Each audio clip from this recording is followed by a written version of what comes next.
పవిత్ర రంజాన్ పండుగను విజయవాడలో ఘనంగా జరుపుకుంటున్నారు. నగర వ్యాప్తంగా మసీదులు, ఈద్గా మైదానాల్లో రంజాన్ ప్రత్యేక నమాజ్ ప్రార్థనలు భక్తి శ్రద్ధలతో నిర్వహించారు. ఇందిరాగాంధీ మున్సిపల్ స్టేడియంలో నిర్వహించిన సామూహిక ప్రార్థనల్లో పెద్ద సంఖ్యలో ముస్లిం సోదరులు పాల్గొని ప్రత్యేక ప్రార్థనలు చేశారు. ముస్లిం మత పెద్దలు మత ప్రబోధాలను భక్తులకు వివరించారు. ప్రార్థనల అనంతరం ఒకరినొకరు ఆలింగనం చేసుకుని ఈద్ ముబారక్ అంటూ పండుగ శుభాకాంక్షలు తెలుపుకున్నారు. రంజాన్ పర్వదిన వేడుకలను విజయవాడలో ఘనంగా నిర్వహించారు. ముస్లిం ఈద్గా కమిటీ ఆధ్వర్యంలో నగరంలోని ఇందిరాగాంధీ మున్సిపల్ మైదానం వెలుపల ప్రత్యేక నమాజ్ ప్రార్థనలు భక్తి శ్రద్ధలతో నిర్వహించారు. ఉదయం జరిగిన ప్రత్యేక ప్రార్థనల్లో పెద్ద సంఖ్యలో ముస్లిం సోదరులు పాల్గొన్నారు. వివిధ పార్టీల నాయకులు హాజరయ్యారు. ముస్లిం సోదరులతో కలిసి ప్రత్యేక ప్రార్థనలు చేశారు. ప్రఖ్యాత ఇస్లామిక్ ప్రవచనకర్త అబ్దుల్ ముస్తాన్ నద్వీ ధార్మిక ప్రవచనం చేస్తూ రంజాన్ పర్వదినం మనకు దేవుని పట్ల భయం, సహనం మరియు దానగుణాన్ని నేర్పుతుందని ఉద్ఘాటించారు. ఇస్లాం బోధనలు ఎల్లప్పుడూ అనుసరణీయమని, అవి మానవ జీవితాల్లో వెలుగులు నింపుతాయని ఆయన పేర్కొన్నారు. మానవుల మధ్య సోదరభావం పెంపొందాలని, ప్రేమ సౌభ్రాతృత్వాలు నిండాలని ఆకాంక్షించారు. ప్రార్థనలు అనంతరం ముస్లిం సోదరులు పరస్పరం ఆలింగనం చేసుకుని రంజాన్ శుభాకాంక్షలు తెలుపుకున్నారు. ఈ సందర్భంగా ప్రత్యేక ప్రార్థనల్లో పాల్గొన్న టీడీపీ నాయకులు నాగుల్మీరా, బీజేపీ మానాటి మోర్చా నాయకులు బాషా, వైసీపీ నాయకుడు దేవినేని అవినాష్ ముస్లిం సోదరులకు ఈద్ ఉల్ ఫితర్ శుభాకాంక్షలు తెలిపారు. ప్రపంచ మానవులందరూ కూడా ఈ రంజాన్ పండుగను జరుపుకుంటారు. అయితే ఈ భారతదేశంలో ఈరోజు కులాలు మతాలుగా విడదీసి ముస్లిం సమాజాన్ని నిర్వీర్యం చేసే ప్రయత్నం ఏదైతే జరుగుతుందో ఈ సందర్భంగా మీ అందరి ద్వారా తెలియజేసేది ఏమిటంటే, మనమందరం కూడా భారతీయులం. భిన్నత్వంలో ఏకత్వం కలిగినటువంటి ఈ భారతదేశం ప్రతి ఒక్కరికి కూడా ఒక సుహృద్భావ వాతావరణంలో శాంతియుత జీవనం గడపడానికి అవకాశం ఇస్తుంది. కాబట్టి ఇక్కడ ముస్లింలు కానీ, క్రిస్టియన్లు కానీ, హిందువులు కానీ ఎవరైనా సరే మనం అందరం కలిసి ఉందాం. మన భారతదేశం గొప్పది, మన భారతదేశం యొక్క ఆలోచనలు గొప్పవి, ఇక్కడ ఒక సంస్కృతి గొప్పది. కాబట్టి మనందరం కలిసి ఉందాం.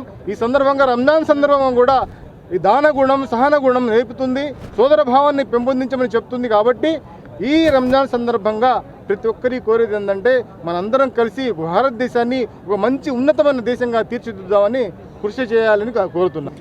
నేను కూడా దాదాపుగా 10 సంవత్సరాల నుంచి ఈ యొక్క వేడుకలో, ఈ యొక్క ప్రార్థనలో పాల్గొంటాం. పార్టీలకు అతీతంగా, కులాలకు అతీతంగా, మతాలకు అతీతంగా ఎవరైతే సోదరులు ఉన్నారో ప్రతి ఒక్కరిని గారు ఆహ్వానించి వాళ్ళతో పాటు పండగ జరుపుకునే విధంగా మాకు అన్ని విధాలుగా సహకరిస్తున్న ఈద్గా కమిటీ సభ్యులకు కానివ్వండి, మా ఒక మైనార్టీ సోదరులందరికీ గారా ప్రత్యేకంగా రంజాన్ శుభాకాంక్షలు తెలియజేస్తూ, మరోవైపు నగరంలో ముస్లిం సోదరులు అధిక సంఖ్యలో నివాసం ఉండే ప్రాంతాల్లో రంజాన్ పండుగ సందడి కనిపించింది. ముఖ్యంగా వన్ టౌన్, పంజా సెంటర్, వించిపేట, చిట్టినగర్, విద్యాధరపురం, భవానీపురం, సింగనగర్, లబ్బిపేట, సనత్ నగర్ తదితర ప్రాంతాల్లో పండుగ వేడుకలను ఘనంగా నిర్వహించుకుంటున్నారు. పండుగ సందర్భంగా చికెన్, మటన్ సెంటర్లో వినియోగదారులతో రద్దీగా కనిపించాయి. నూతన వస్త్రాలు ధరించి పిల్లలు, పెద్దలు, ముస్లిం కుటుంబాలు ప్రత్యేక నమాజ్ కార్యక్రమంలో పాల్గొన్నారు. నమాజ్ అనంతరం ప్రత్యేక వంటకాలను బంధుమిత్రులకు పంపించి పండుగ శుభాకాంక్షలు తెలుపుకున్నారు. ఈ ఈద్ యొక్క పైగాం అంటే, ఈద్ యొక్క మెసేజ్ ఏంటంటే, సందేశం ఏంటంటే, మహాప్రవక్త హజరత్ ముహమ్మద్ సల్లల్లాహు అలైహి వసల్లం గారు ఈదుల్ ఫితర్ అంటే పండుగ, ఫితర్ అంటే మనము ఎవరైతే బలహీనంగా ఉన్నారో, బలహీనంగా అంటే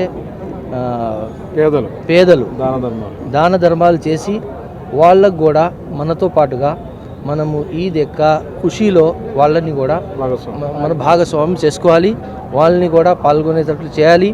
ఇంకా యావత్ మానవ ప్రపంచవాళికి తెలియజేసేది ఏంటంటే, ఇస్లాం అమన్ కా మజహబ్ హై. ఇస్లాం శాంతి యొక్క రిలీజియన్. శాంతిని ఇస్లాం అందరికీ కోరుకుంటుంది. మన ప్రవక్త సల్లల్లాహు అలైహి వసల్లం గారు ఇచ్చిన సందేశం ఏంటంటే, మనతో ఎవరికి ఎటువంటి ఆపద తగలకూడదు. ముఖ్యంగా ముస్లిం సోదరులు మేము ముఖ్యంగా ఈ 30 రోజుల కఠినమైన నియమాలతో ఉపవాసాలు చేసిన తర్వాత ఈద్గాకు వచ్చి నమాజ్ చేసి ప్రతి ఒక్కరు సుఖ సంతోషాలు ఉండాలని చెప్పేసి ప్రార్థన చేయడం జరిగింది. దీంట్లో భాగంగానే ప్రపంచ శాంతి కూడా కోరుకుంటూ అలాగే జరుగుతున్న యుద్ధం ఆగాలని చెప్పేసి ప్రతి ఒక్కరు కూడా ఆనందంతో ఉండాలని చెప్పేసి రంజాన్ చక్కగా చేసుకోవాలని చెప్పేసి మనస్ఫూర్తిగా దేవుని దువా చేయడం జరిగింది.